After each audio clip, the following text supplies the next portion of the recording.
You know, Donna talks about the people who live half a mile from us, sometimes half a block from us, in poverty, and calls them the invisible nation. Annette, what do you think she means by that? I had a friend who looked me straight in the eye and said, Annette, there are no people in poverty in my world. And my answer was, you aren't looking very hard, because we have enormous numbers of low-income individuals all around us. And they're not going to come up to you and tell you they're in poverty. We have people working in businesses that folks really have no idea they're homeless. And so they're invisible because they don't come out and say, look at me.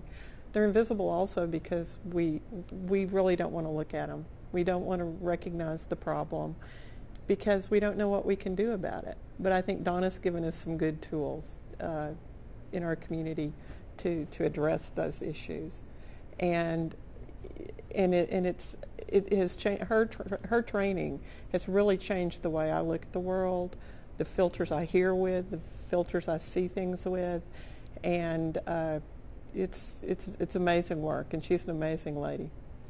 Well, she will talk about the misconceptions about people that live in poverty. And we have a conception that if you're living in poverty, it means you don't have a job, and that you're sitting in some semblance of home and living high on the government dole. And what we know is that people that live in poverty have 2 and 3 jobs, and they aren't living on governmental assistance. We have a crisis of working poor in our community.